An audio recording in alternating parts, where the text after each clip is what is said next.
Ce que j'aimerais savoir, c'est comment un acteur du showbiz, un acteur aussi influent que toi, un acteur qui avait tellement d'ambition pour le showbiz, finit par se retrouver en prison. Qu'est-ce qui s'est passé? Il se retrouve en prison parce que la loi, c'est la loi. Voilà, on est dans un pays de droit. Il y a des gens qui se sont plaints, comme quoi je les ai diffamés. J'ai eu 3 chefs d'accusation. 2 plaintes pour diffamation et une plainte pour dépravation de mœurs. D'accord. Donc, la loi... pour diffamation, c'était quelle? Diffamation, c'était le Mollard et Max Gradel, le footballeur. Okay. Et puis, dépravation de mœurs, c'est l'État. Donc, j'avais un avocat, je me suis fait juger comme tout bon citoyen. Et puis, voilà, j'ai pris 1 mois de prison. Donc, c'est des choses qui peuvent arriver à tout le monde. En fait. Effectivement. Quel regard avaient les autres détenus sur ta personne? Est-ce qu'on te voyait comme le boss du showbiz, comme Tiesco le Sultan la star, ou comme un détenu lambda? Comment on te voyait en prison? Il y avait beaucoup de respect. Beaucoup de respect. La première émission, d'ailleurs, a été suivie même en prison là-bas. D'accord. Les gens étaient au courant de tout ce qui se passait, en fait. Donc, quand je suis arrivé, le boss, machin et tout, ils étaient très contents. Ils étaient contents? Oui, en tout cas, ils étaient contents parce que de recevoir une quand célébrité, tu vois un people, oui. En prison. Voilà, il n'y a pas beaucoup de célébrités là-bas. Combien de temps as-tu passé finalement? J'ai fait 1 mois, 1 semaine. 1 mois, 1 semaine. Voilà. Et aujourd'hui, avec le Mollard et Gradel? Avec le Mollard, on s'entend très bien. D'ailleurs, j'étais avec lui, je suis souvent avec lui même. Ah. Là, j'étais avec lui même pour son anniversaire et tout ça. On s'entend. C'est très fair-play, hein? Oui, on s'entend très bien. Au début, j'étais un peu... remonté. Voilà, j'étais un peu remonté et tout. Mais après, le temps est passé et les conseils un peu des grands frères, de la famille et tout ça. Donc, je suis allé le voir à son bureau. On a causé, on a échangé longuement et on s'est entendu. Voilà, parce qu'il faut savoir que Mollard, c'est un grand frère déjà que depuis le début de ma carrière, il me connaît. Moi, je l'ai connu quand ils ont commencé la Jet Set en tant que tout petit. On vivait pratiquement dans la même ville, à Asnières, Gennevilliers en France. Donc c'est quelqu'un qui m'a vu grandir. Donc c'est des choses qui peuvent arriver entre grand frère et petit frère. Il peut y avoir des prises de tête. Et Max Gradel avec lui, comment ça s'est passé? Max, non, j'ai pas eu de ses nouvelles depuis. Jusqu'à présent. Qu'est-ce que tu lui as dit?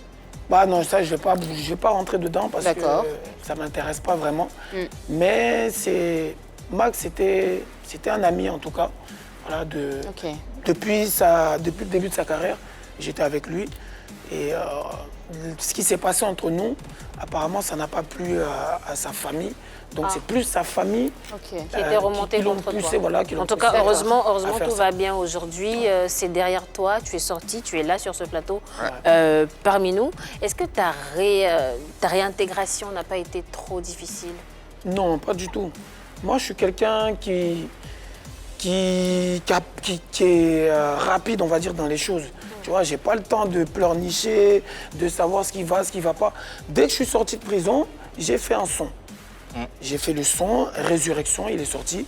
Dans le son, je dis « J'ai déconné, mais je n'avais plus le choix. J'ai déconné et je vous demande pardon. » Donc, une fois que j'ai fait ça, les gens ont compris. J'ai expliqué dans cette chanson à peu près tout ce qui s'est passé. Tu as bien chanté en plus. Voilà. Pour pas trop faire des vidéos et tout ça, machin, j'ai expliqué. Parce que la prison, pour moi, c'était une finalité, en fait, tu as vu, de toute cette époque, de période, de clash, de buzz et tout ça. C'était le résumé. Il fallait que ça finisse comme ça. Soit je meurs, soit je vais en prison, soit c'est quelqu'un d'autre qui meurt à ma place, mais sinon, ça ne pouvait pas se finir comme ça, parce que c'était trop chaud. Depuis Arafat jusqu'à la prison, et c'était ça. Et depuis que je suis sorti, en fait, j'ai compris que, voilà. On peut dire que tu es un nouvel homme aujourd'hui? Non, je ne suis pas un nouvel homme. Je suis le même, avec plus d'expérience, avec une meilleure vision, tu vois. Quelqu'un qui a compris beaucoup de choses, en tout cas. Voilà. Est-ce que ton passage en prison a altéré tes relations avec les autres acteurs du showbiz?